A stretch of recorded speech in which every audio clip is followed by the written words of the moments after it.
کی شیشی، ہاتھ کی گھڑی، قلم، قافلہ پیج وغیرہ وغیرہ اپنے استعمال کی ہر چیز ممکنہ صورت میں نئی لیجئے۔ اسلامی بہنیں بھی اپنی ضرورت کی جو اشیاء ممکن ہو وہ نئی لیں۔ عید پہ حدیث میں حکم ہے نا نیا لباس پہنو، کسی کے پاس نیا نہ ہو تو وہ کم از کم صاف ستھرا دھلا ہوا لباس پہنے۔ عیدوں پہ لباس نیا پہننا 2 عیدوں کے لیے اللہ کے نبی کی حدیث سے ثابت ہے، سر آنکھوں پہ ہے، مانتے ہیں، لیکن یہ عید میلاد کے لیے نیا لباس اور سارے استعمال کی چیزیں نئی خریدنے کی کوئی ایک حدیث تو مولانا سنا دے ہمیں۔ 12ویں شب اجتماع میں گزار کر بوقت صبح صادق اپنے ہاتھ میں سبز سبز پرچم اٹھائیں، درود و سلام کے ہار لیے اشکبار آنکھوں سے صبح بہارا کا استقبال کریں، بعد نماز فجر سلام و عید مبارک کہہ کر ایک دوسرے سے گرم جوشی کے ساتھ ملاقات کریں اور سارا دن عید کی مبارکباد پیش کرتے رہیں اور عید ملتے رہیں۔ 12ویں شب اجتماع میلاد میں گزار کر بوقت صبح صادق اپنے ہاتھوں میں سبز سبز پرچم اٹھائے، درود و سلام کے ہار لیے اشکبار آنکھوں سے صبح بہارا کا استقبال کیجئے، بعد نماز فجر سلام و عید مبارک کہہ کر ایک دوسرے سے گرم جوشی کے ساتھ ملاقات فرمائیے اور سارا دن عید کی مبارکباد پیش کرتے اور عید ملتے رہیے۔ عید ملنے کا طریقہ ہمیں رسول اللہ نے سکھایا یا نہیں سکھایا؟ عید پر دعائیں بھی اللہ کے نبی نے ہمیں سکھائی۔ تقبل اللہ منا و منک، یہ عید ملنے کی دعا ہے یا نہیں؟ عید پہ ایک دوسرے کو دعا دینے کی۔ اب سوچئے جو نبی ان 2 مسلمانوں کی 2 عیدوں پر ہمیں تعلیم دے رہے، یہ تعلیم اللہ کے نبی کی کس حدیث میں ہے؟ یہ تعلیم رسول اللہ صلی اللہ علیہ وسلم کی کس حدیث میں ہے؟ عید میلاد النبی تو عیدوں کی عید ہے، آج تو ہے عیداں، عید میلاد النبی، مرحبا بولو مرحبا بولو، جھوم کر بولو مرحبا بولو۔ میلاد النبی تو عیدوں کی ہے، آج تو ہے عید دادا، میلاد النبی مرحبا بولو مرحبا مرحبا، جھوم کر بولو مرحبا مرحبا، جھوم کر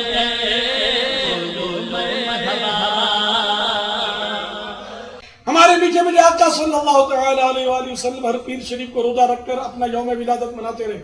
آپ کی یاد رسول اللہ صلی اللہ علیہ وسلم، مولانا الیاس قادری فرماتے ہیں رسول اللہ صلی اللہ علیہ وسلم ہر پیر کے دن روزہ رکھ کر یوم ولادت مناتے رہے۔ آپ بھی روزہ رکھ کر سبز پرچم اٹھا کر جلوس میلاد میں شریک ہوں۔ اللہ کے نبی صلی اللہ علیہ وسلم پیر کے دن روزہ رکھتے رہے۔ آپ نے فرمایا اس دن مجھے نبوت ملی، اس دن میں پیدا ہوا، اور ایک روایت میں یہ ہے کہ اس دن اعمال اللہ کے دربار میں جمعرات اور پیر کے دن اللہ کے دربار میں پیش ہوتے ہیں، تو میرا جی چاہتا ہے جب میرے عمل اللہ کے دربار میں ہوں تو میں روزے سے ہوں۔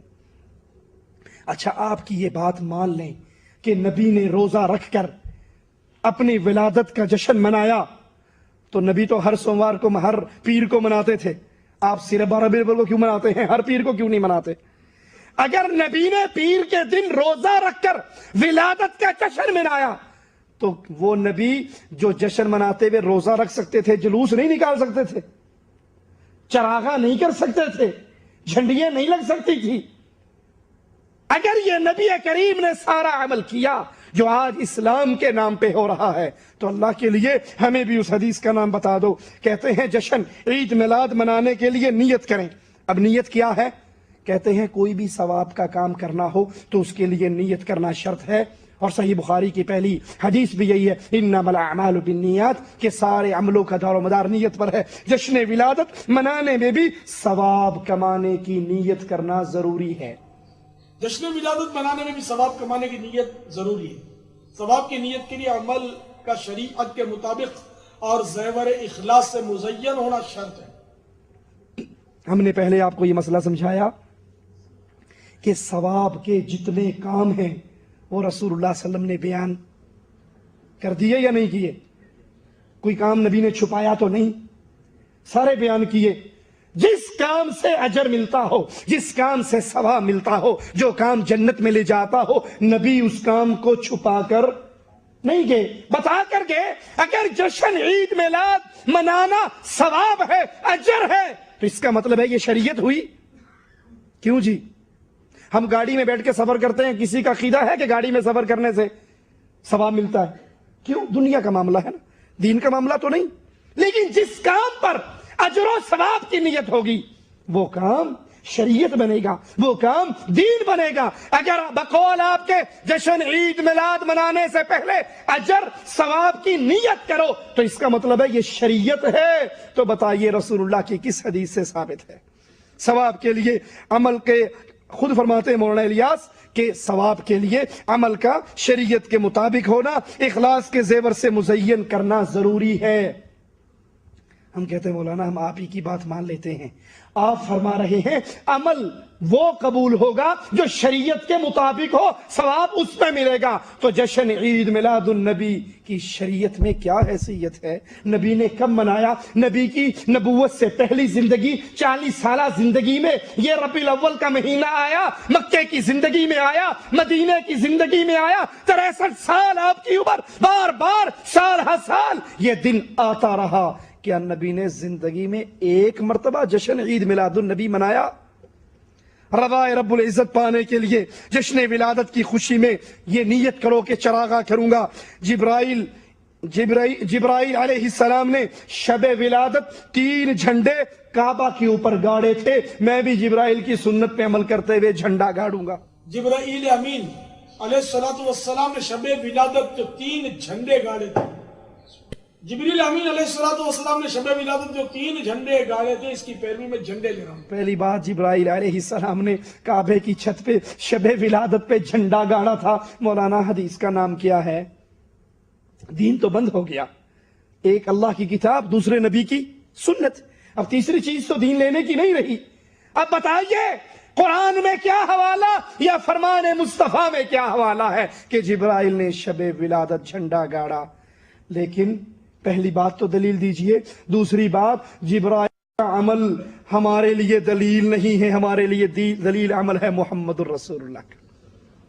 اگر یہ پہلی بات تو ثابت کریں جبرائیل نے بیت اللہ پر جھنڈا گاڑا، دلیل کیا ہے؟ کتاب کون سی ہے؟ دوسری بات اگر یہ دین تھا، اگر یہ شریعت تھی، اگر یہ اجر و ثواب کا کام تھا تو اللہ کے نبی نے جھنڈا گاڑا؟ آپ کو دیکھ کر حضرت عمر نے، حضرت ابو بکر نے گاڑا؟ وہ ابو بکر عمر جس ابو بکر کو بیٹے نے کہا تھا بابا تیری گردن 3 مرتبہ میری تلوار کے نیچے بدر کے میدان میں آئی تھی، بابا سمجھ کے چپ کر گیا تھا۔ ایمان والے صدیق اکبر نے کہا تھا عبد الرحمن تیری خوش قسمتی ہے، تیری گردن ابو بکر کی تلوار کے نیچے 1 مرتبہ نہیں آئی، اور 1 مرتبہ آ جاتی لختے جگر نہ سمجھتا، محمد کا گستاخ سمجھ کے کاٹ ڈالتا۔ جو اپنے بیٹوں کو کاٹنے کے لیے تیار، جس عمر نے بدر کے میدان میں اپنے ماموں کا مقابلہ کیا، جن صحابہ میں سے کئی ایسے بھی، حضرت ابو ذر جیسے، جنہوں نے اپنے باپ کو بدر کے احد کے میدان میں یا بدر کے میدان میں